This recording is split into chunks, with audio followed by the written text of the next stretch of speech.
Did someone say brunch? Cheesy hash brown potatoes. But for this recipe, all you're going to need is some shredded hash browns, frozen hash browns. And by the way, I'll make sure to leave the recipe in the description box for you guys. You're also going to need 2 cups of cheese. I am using cheddar, but you use whatever cheese you prefer. You're gonna need 3 eggs. You're gonna need a 1/4 cup of half and half. If you don't have half and half, that is fine. Just use some regular old milk. I'm going to use some chopped bacon. Now, you can make this vegetarian and leave out meat, or if you want to add sausage and ham, or ham I should say, that's totally fine too. I'm going to add some onions, but again, you can leave that out if you'd like. If you want to add some bell peppers, mushrooms, that would be delicious too. As far as my seasonings, I'm gonna use some parsley flakes, garlic powder, and onion powder. I'm not going to add any salt because I've got the bacon and the cheese. So if you want to see how this quick and easy recipe comes together, stay tuned. All right, guys, so I have my hash browns in the bowl and these are thawed out. To it, I'm going to add my onions, and I am using frozen onions. That's what I have on hand, and that's why you see that liquid here. So I did let my onions thaw out as well. I'm going to add in my bacon. And I'm going to add in my cheese.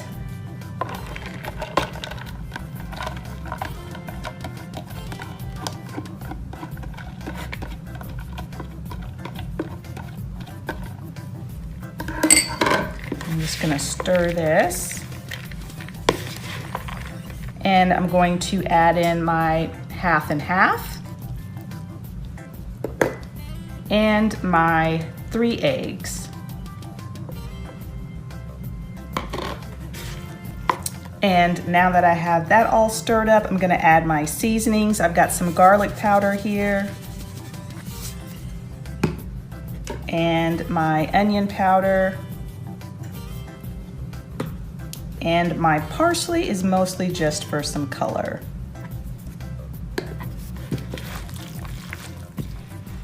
All right, so I have my muffin tin here, and as you can see, I sprayed it down really, really well with olive oil. And so now you're just going to evenly distribute that mixture into each cup. And you may have to adjust and play around with it a little bit.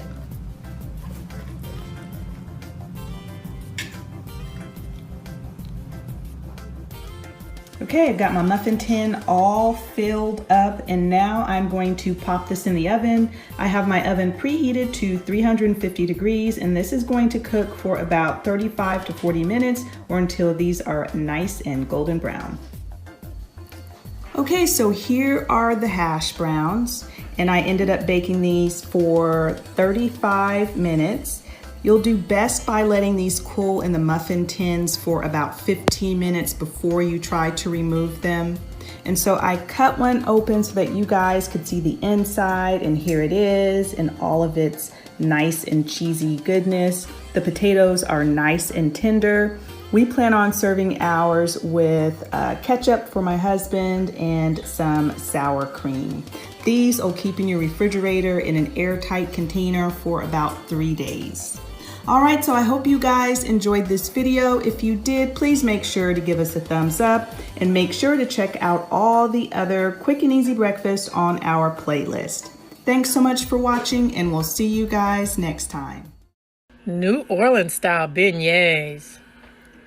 You looking to learn how to make New Orleans style beignets? Then AB got you. Take a look. As you guys can see, not a whole lot. Don't forget, we doing New Orleans style beignets, and the full ingredient list will be down in the description box below. Okay, so after we fly over all of the ingredients, you guys can see it's not a whole lot to it, right? And again, I'm gonna say this, listen, these are New Orleans style beignets. So first thing I'm gonna do is, I'm gonna get my milk, I'm gonna go ahead and pour this inside, right? Then look, I'm gonna bring my sugar and my butter over this way, and I got my active yeast, right? This is my dry active yeast. We want to put this in, and when you're dealing with yeast, let me just say this, 116 Fahrenheit and above, you'll kill it, right? So we're gonna bring this to 180. Now look, I'm using a thermometer, right? A digital thermometer. You guys can see, I monitor everything when I'm cooking. I know if my grandma was here right now, she'd probably have a fit. You know what I mean? Look, so I want to show you. I said we don't want to go past 180 degrees. I don't. So listen, this right here, 157. I'm good with that. Clean that off. Now I'm going to go ahead and introduce my butter, right? Because we just want to go ahead and let that melt.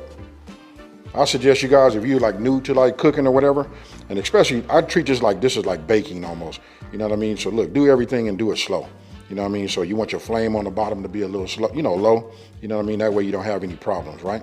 Because remember, we don't want to go past 180 degrees if you want your beignets to come out like these right here. Okay, so now that my butter is melted, I like this. We're not frothing over or nothing like that. I'm gonna go ahead and remove my, my flame right now, right? Right now, I'm finna come with my brown sugar because the yeast gonna need something to eat, folks. This is melting fine. I'll turn my flame off, all of that, right? Now I'm gonna go ahead and check it. Right now we're at 169 degrees, right? I want to get this down to under 115. 115 is good. When I see 115, that's when I go ahead and add my yeast. Okay, so look, now what we want to do is we want to check it, right? I've just been waiting for it to cool. 106, 111. I don't want to see nothing past 115. It's stirred up. Ooh wee, folks. There we go. It's ready.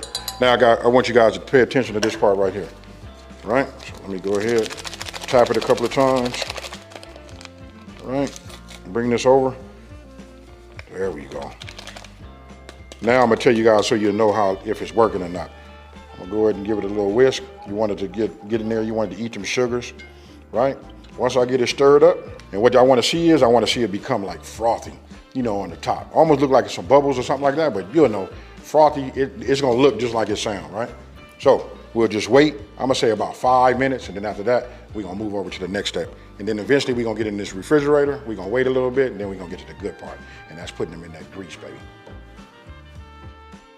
Okay, so while we letting that, work, right? So I'm gonna go ahead and take my flour, put this in a bigger bowl, right? Then I'm gonna add my salt, real simple, salt. And we just wanna incorporate the salt into our flour.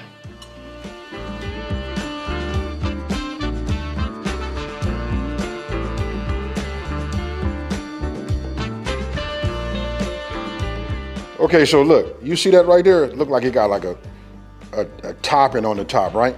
That right there, when I say frothy, it looks just like what that word says.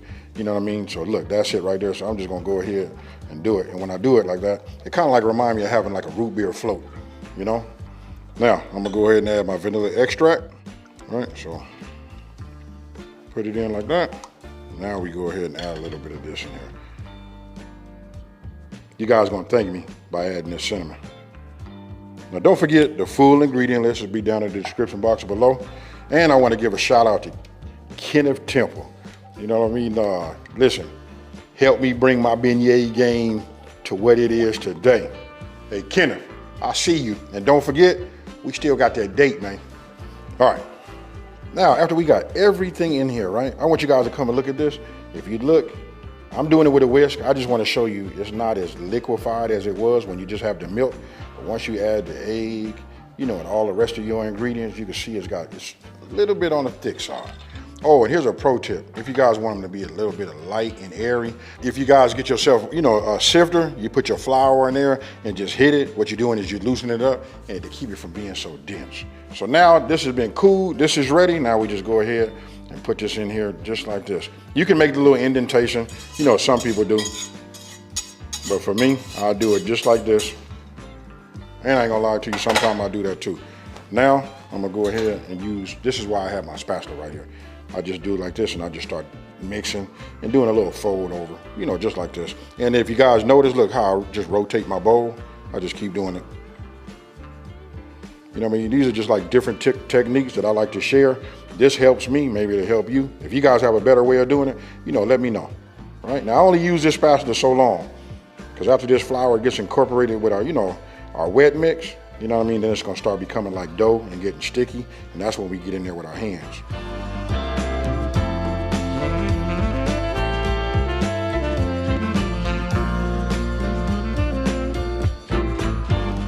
Okay, so look, I kind of like kneaded it into a little ball like this, right? I'll set this over here, bring this here, right? What I'm gonna do is I'm gonna just put just a little bit of oil in here, just like that. I just take my hand, I just rub this around like this, and that's just regular cooking oil, right? This is so when it rises, it doesn't, you know, stick to the bowl, right? Take it, just go ahead, set this in here. So I'm getting ready to put some saran wrap over the top, and then I'm getting ready to put it in the oven. The oven is not on by no means, right? I just put it in there because it's just out of the way. You know, it's quiet, and the temperature is what it is in there, right? You guys can put it on your counter, just set it off to the side. And again, don't forget to put that saran wrap on it. And then I let it rise for about 1 hour or until it doubles in size. All right, so look, I already took a look at it probably like about 10 minutes ago. Saw it had like really like double. You know what I mean? You guys can take a look. Check this out right here. That's a nice size. I guess you guys can say the yeast did work, right? Now let's put a little flour here. That's what I like about having these, you know, these countertops like this. All right, so we got that there. Now I'm gonna go ahead and drop this out. Remember we put that oil, you see how easy it just come out of there? Put that there. Let's just go ahead and push some of that air out of there. Now, you want to get yourself a rolling pin. Now that I got my rolling pin, I'm gonna go ahead and take some of this flour, put this on my rolling pin like this, right?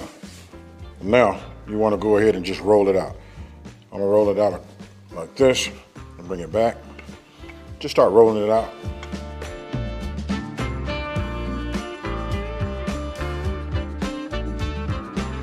Okay, so you can see, like I rolled it out, it starts to rise like on the edge, look, like this. I can keep rolling it. It's up to you. The thicker the layer it is, the bigger they're gonna be, right? So I like mine to be about 1/4 of an inch. You know, that's it for me.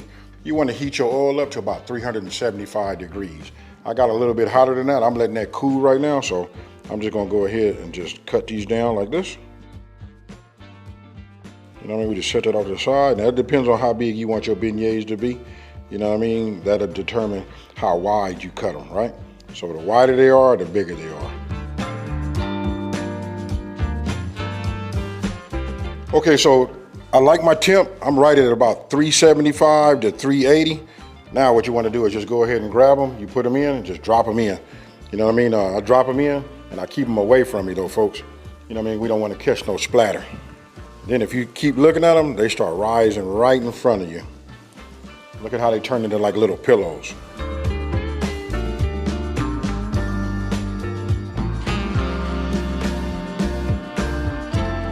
So listen, after maybe just like a couple of minutes, if you can maintain your oil, you know, look at this right here.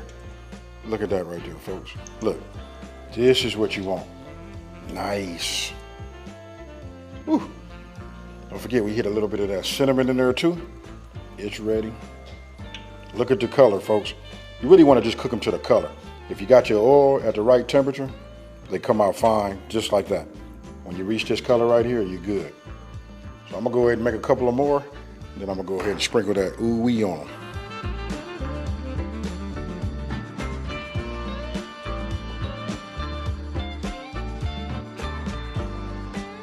Okay, so now for the good part, right? Look, confectioner sugar. I don't know why I keep calling it that. We all know it as, you know, powdered sugar, right?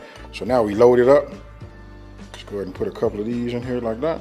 And now for the good part, folks.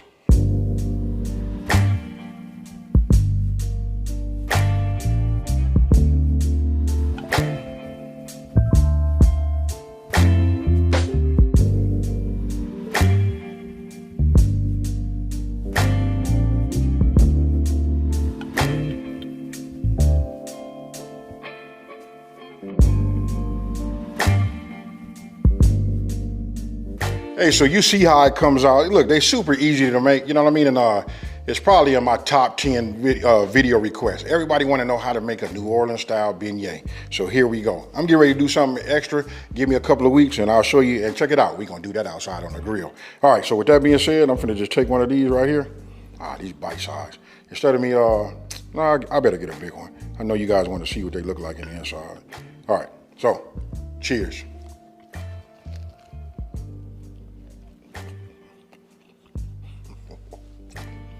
Super fire, folks. Real easy to make. You know what I mean? Who would ever thought a channel called Smoking and Grilling with AB be making and baking? Hey, with that being said, listen, if you like this, let me know down in the comment section below. Hey, other than that, you know how I like to leave y'all. Listen, if you're new to my channel, let me take this time to say, hey, thank you for watching this video. Don't forget to like, smash that subscribe button, and tell everybody out there there's a channel out here that's simplifying these recipes and taking the mystery out of cooking. And guess what, folks? I'm about to get fat on these beignets. I'm out. Peace. Peach cobbler French toast. Okay, so look, let's go over some of these ingredients, right? Obviously, peach cobbler, we gotta have peaches, right? You can make this with, canned peaches. They work just fine, but you know what? I was able to get some fresh. Check it out. Peaches, folks. All right, look, we got cinnamon, vanilla extract, we got butter separated, and this is the key. For those of you guys that already know, and then for those of you that don't know, this right here is challah bread, right? I think some people used to call it, including myself, challah or whatever, but this right here is challah bread. This right here is an egg bread, fire taste by itself. Look, we got milk, and then look, if you really know, got them hen eggs, folks. This is it right here. Now, you got to have a station, you know what I mean, because we are doing French toast. You got to have something so you can dip, flip over, and then hit the skillet, right? Got brown sugar. Then if you guys come all the way over here on this other side down this way, and for me, you know what? I got to use the real Canadian maple syrup. And then right here, when you say French toast, you got to have some kind of, I'm going to do this like confectioners. But look, we all know it as powdered sugar. Okay, so look, the first thing we're going to do is we want to peel these, right? Because we got fresh peaches. Now look, I got a pot boiling water. Go ahead and break this away from ourselves so we don't catch no steam burn, right? Now, go ahead and get my spider. Look, it's already boiling. We just want to put these in here just like this, right? Oh, yeah. You guys know I didn't go to culinary school, but I think they call this blanching. You know what I mean? We just want to get it like this. I just want to get it back up to a boil. Then I'm going to set it for a simmer. I'm going to let it simmer for about 35, 40 seconds. There we go. I can see the bubbles coming up off of it now. I just adjust it, just like you see. I'm gonna go ahead and put this top back on here. We put this on here. Now, follow me with this right here. I got this, because I said about 30 seconds, right? What I wanna do is fill this up with ice water, you know what I mean? Because we wanna stop the cooking process. So I wanna take them out of here, put them in there, and that makes it easy to go ahead and, peel them. Okay, so look, now we probably went closer to a minute. Let me just go ahead and get this off. Now we use our spider again, because we just get down in here like this. Make sure we drain all, whatever that hot, water is, and we just put it in here and this stops it. This kind of just wakes it up. And I want to say that this is part of the process. When it kind of flash, makes it cold, it helps with the peeling also. So, get these in here. Okay, so look, now we got them peeled, right? So now we got to go ahead and just, get them sliced. You guys can cut these down, just like this. This is the way I do them. Watch out, I got a sharp blade. You know what I mean? So we'll get them like that. Now we just take this out like that. I'll get this pit out. Once I get the pit, and then get the rest of these cut, then we just cut them down in slices. Now you want to get yourself a bowl, and stage them. Just like that. Okay, so look, now that we got them peeled, you just want to go ahead and start slicing them down, right? So it's up to you how you want to slice yours. You know what I mean? You find the way that you want to do it. I don't have no real way. You know what I mean? I like to get them I'll show you right now. Like these right here is cool for me. You know what I mean? Even this is good. It's really up to you. You know what I mean? That's good.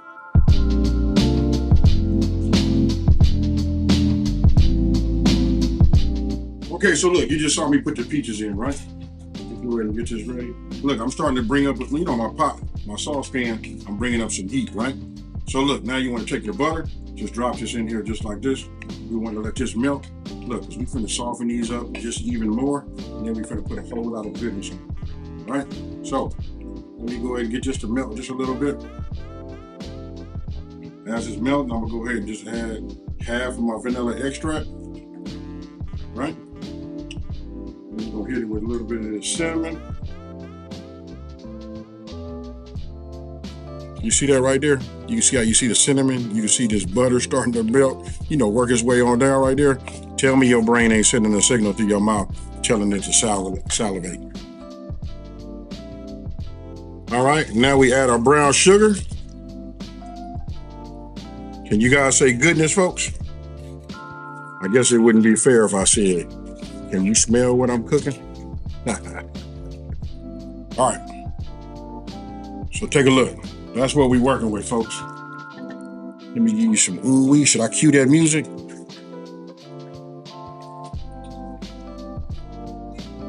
Move it from the heat.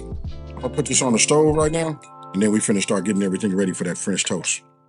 Okay, folks, we winding down. Now to get more familiar to you, you know what I mean? This is just like how you would do if you were just making regular French toast, right? So you just want to go ahead, set this station up, right? I start off like this just to start for myself, you know what I mean, before I put everything in there. I found this to just work out a little bit better, you know, when you make it. So you guys can do it in a separate bowl, but why? You know what I mean? Let's just go ahead, just get it halfway, you know, scrambled like this. Now we come with our milk, right? Our vanilla extract, right? I'm gonna just give it a little bit of a head start. Try to keep from making a mess. We're just gonna give it a dash or two of the cinnamon. I said a dash or two. Got it? What I did was I started out on a low heat, right? Because I'm gonna go ahead and multitask, but I want to start doing my butter. So I'm gonna just drop that in there just like that. What we want to do is we just want to go ahead and cut down our slices, right? So when it comes to this, for me, I like a little bit of a thicker slice, right? So I'm gonna just show you right here. I like to put at least be like 1 inch slices, you know? And listen, we're using a serrated knife, you know, bread knife, right? The trick is you let the bread knife do its cutting. You know what I mean? We just let it cut. You just move it back and forth. Let the weight of the knife take it down. Okay, so look, I take the ends off. You know what I mean? Don't trip. I turn that into something too. You know what I mean? But this is what I want to show you. Look at these slices right here. You know what I mean? These are nice. Man, if you had a restaurant, you could serve this up real nice. Maybe I should put it this way so you guys can see it. Pro tip, we don't want to have soggy, look, we don't want soggy French toast, right? So listen, when I sit it in here, I'm not going to let it stay in there long. I just want to get it in here so that it's in there just long enough. Let's do 2 slices because this was a little bit of smaller challah bread. You know what I mean? So look, I'm going to drop them in like this, right? You just wait a second. It starts to absorb into the bread. Then we flip it over, right? Like this. And then listen, this is ready. We don't want it to be soggy, right? So we just go ahead and add it like that. Get this one out. Drain any little excess. And drop it in just like that. After just a couple of minutes, you know what I mean? Then we're gonna flip it. You guys will be able to see what it looks like on the other side. That right there is what you're looking for. That right there is that's that photo quality. You know what I mean? Hey, let me stop. I'm over here popping my collar. You know what I mean? Then we just bring this over here. And what I'm doing is now I'm looking at how the color of it, right? So I'm just gonna scoot this over a little bit and bring this more so concentrated underneath the fire in the pan.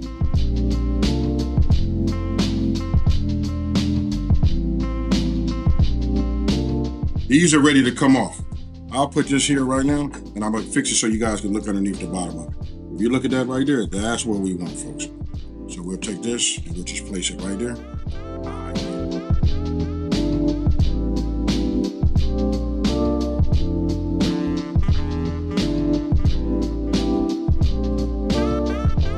Now we're gonna go in here. I'm gonna use my wooden spoon, you know, give this a stir. Somebody called the food police because somebody going to jail today. Look at this right here. Holler at your boy. Wait, we ain't done. You know what I mean? Because we got to put a little bit of that ooh-wee on there. Here we go, folks. Now tell me what you guys think about this right here.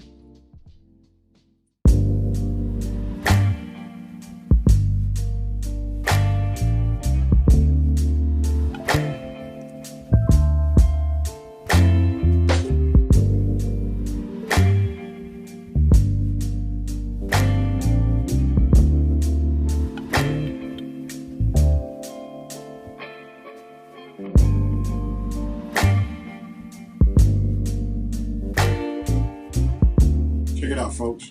You ain't got to tell me. Put that down in the comment section. And, you know, everybody writes in it like, hey, that ain't fair. But check it out, folks. It's not. And cheers. This is so good. I don't even want to wash it down right now. I just want to, like, taste all of the goodness. Hey, the peach cobbler's on hit. If you guys been following me and you seen my peach cobbler video, ooh. And the French toast, made with the real holla. Cheers. Hey, I'm laughing because the people behind the camera had to tell me or remind me like, hey, bro, we got to finish up the video. If you look right here, you want to know, is it a joke? Nah, I ate way too much. You know what I mean? Hey, but listen, when something's good, it's good. Like I say, we all love peach cobbler and we all love French toast. So when you put them together, that's all I can say. This right here is fire, folks. Hey, you know what? It's out early enough so you guys can get it. You know, get your ingredients or whatever you need for the, you know, for the weekend. You know, make it. You know what I mean? This makes a great Saturday or Sunday brunch, breakfast, however you want to do it. This is it right here. And don't forget, let me know what you guys would do. If you guys got some level ups, I'd love to read them down in the comment section below. Now, let me just take this time to say, listen, if you're new to my channel, let me take this time to say, thank you for watching this video. Don't forget to like, smash that subscribe button, and tell everybody out there, listen, there's a channel out here that's simplifying these recipes and taking the mystery out of cooking. And with that being said, I got nothing really to pick up and walk off, but guess what, folks? I'm out. Peace.